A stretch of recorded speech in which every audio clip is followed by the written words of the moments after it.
Hello friends, ഇന്ന് തുമ്മലിനെ കുറിച്ചുള്ള ഒരു വീഡിയോ ആണ് നമ്മൾ ചെയ്യാൻ പോകുന്നത്. സാധാരണ എല്ലാവർക്കും തുമ്മൽ ഇപ്പോൾ ഒരു ശീലമായിട്ട് വന്നിരിക്കുക.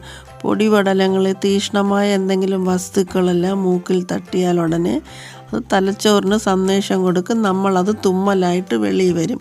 ശക്തമായിട്ട് തുമ്മുമ്പോൾ നമ്മളെ മൂക്കിൽ എന്തെങ്കിലും പൊടിയോ വല്ലതും ഉണ്ടെങ്കിൽ അത് തെറിച്ച് പോകും, നമുക്കൊരു സുഖം കിട്ടും.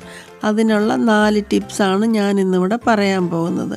ഒന്നാമത്തെ ടിപ്സ് എന്ന് പറയുന്നത് കുരുമുളക് പൊടി പച്ച മഞ്ഞളുമായിട്ട് അരച്ച് യോജിപ്പിച്ച് കഴിക്കുക. അത് ഉള്ളിൽ ചെല്ലുമ്പോൾ ആ കുരുമുളകിൻ്റെ എരിയൊക്കെ കാരണം മൂക്കിനകത്തുള്ള എല്ലാ അഴുക്കുകളും പുറത്തു പോകും, നമ്മൾ തുമ്മിയും മൂക്കിൽ കൂടെ വെള്ളമായിട്ട് വന്നുമല്ല. രണ്ടാമത്തെ ടിപ്സ് എന്ന് പറയുന്നത് പച്ചക്കർപ്പൂരവും രക്തചന്ദനവും പൊടിച്ച് ചേർത്ത് വെളിച്ചെണ്ണയിൽ കാച്ചി നമ്മൾ തലയിൽ തേക്കണം, അന്നേരം ഒരു സുഖം കിട്ടും.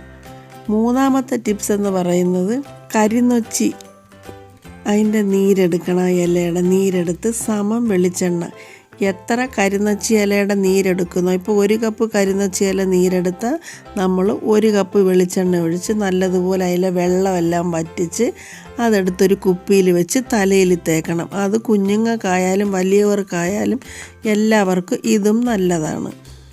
ഇനി അടുത്ത ടിപ്സ് എന്ന് പറയുന്നത് നമ്മുടെ ചുമന്ന തുളസി ഇലയുണ്ടല്ലേ, അതിൻ്റെ നീരെടുത്ത് വെളിച്ചെണ്ണയുമായിട്ട് ചേർത്ത് അതും കാച്ചി തലയിൽ തേക്കണം. ഇത് 4ഉം എല്ലാവർക്കും കുഞ്ഞുങ്ങൾ മുതൽ വലിയവർക്ക് വരെ ഉപകാരപ്രദമാണ്. ഇത് നിങ്ങളെല്ലാവരും വീട്ടിൽ തന്നെ ഒന്ന് ശ്രമിച്ച് നോക്കണം.